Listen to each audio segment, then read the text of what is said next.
Hey everybody, this is Mike. I want to make a video with all these cars behind me. I'm recording this in late 2024.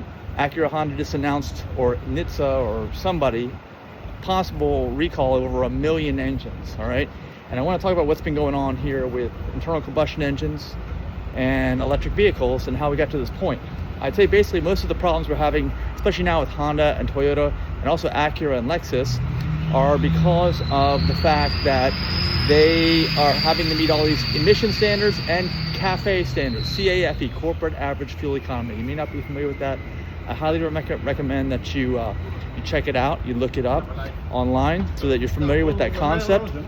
And what it is you have to have a certain average fuel economy for your whole fleet of cars that you manufacture and sell to consumers. And because of that, manufacturers are always pushing for higher miles per gallon. And some of the things that they have to do is things with the engine, make the cars lighter weight. Sometimes that could mean that they're not using as strong metals as in the past. So if you remember the Japanese cars from the 80s and 90s, they were basically indestructible, it seemed like, up to maybe about, people are saying 2008. At that point in time, almost everybody started using zero weight motor oils in their vehicles because zero weight is the thinnest. And yeah, it does prevent cold start issues potentially, but it also, the main reason for using it is because what it does is it gives you the highest possible fuel economy. It's just the thinnest possible oil.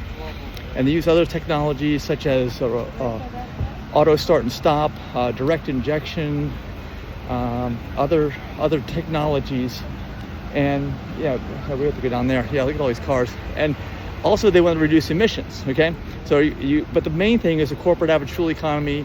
And what happened is they realized, even the Japanese realized, and they protested all this stuff. Even back when they were mandating oxygen sensors and stuff like that, they protested all this stuff because all this stuff is actually more complicated. So you're gonna have more reliability issues. And also in addition to that, you're gonna have potential reliability issues just because that type of design that maximizes fuel economy is not the kind of design, it's kind of at odds with the type of design that will maximize longevity in the engines. So a lot of people are already thinking that the maximum longevity has already been reached for automobile engines and transmissions. And the reason transmissions is because you want more speeds so you can match it better to the engine fuel economy to get the highest fuel economy overall. So transmissions are way more complex than they need to be. They break, and engines are way more complex than they need to be. They break, all in the name of getting higher fuel economy. And even somebody like the Japanese, like Honda, Toyota, Lexus, and ACURA, they have to comply with all these regulations, and because of that, they're building products that fail. They fail way too early.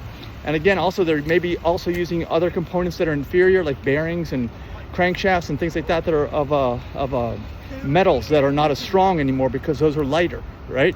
So that also reduces weight in the vehicle. And another thing is piston rings. They all require to use low tension piston rings. They used to be piston rings up at the top of the piston. They created up to 30 psi against the cylinder walls, and that sealed the piston to the cylinder wall.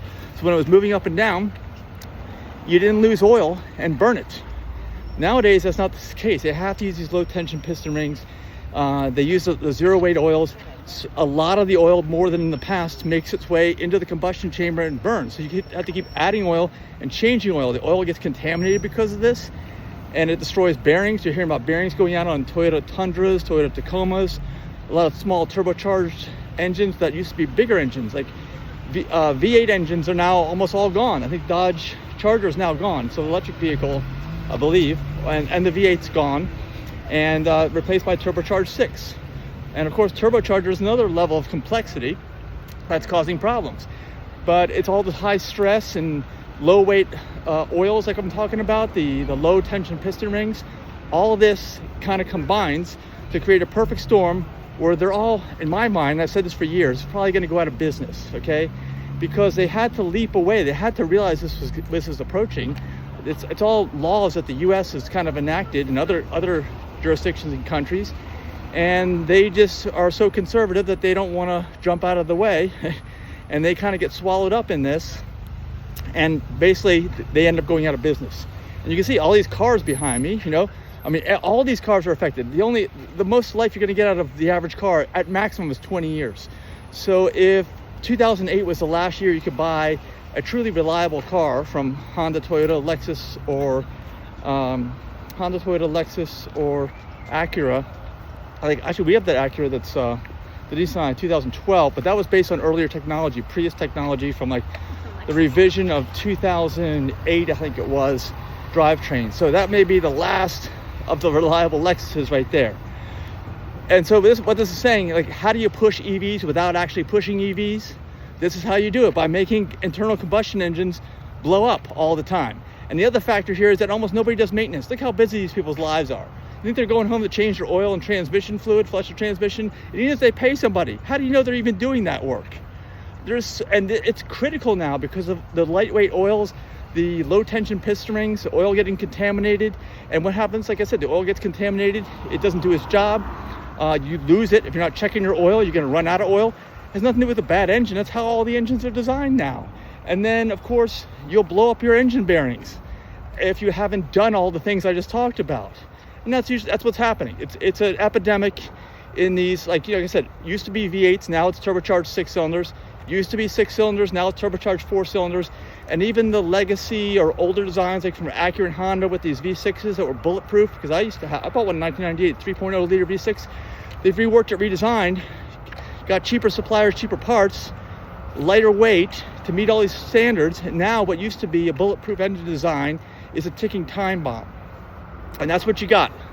Basically, I can't recommend, I'm trying to be straightforward, cannot recommend you buy any gasoline engines anymore because of all these factors, even if you hate EVs. So what does that mean? That means the EV market's going to continue to grow, and the golden age of high quality internal combustion engine cars is officially over and has been for some time. We're only now just realizing it. Let me know your thoughts down in the comments below. Thanks for watching. See you next video.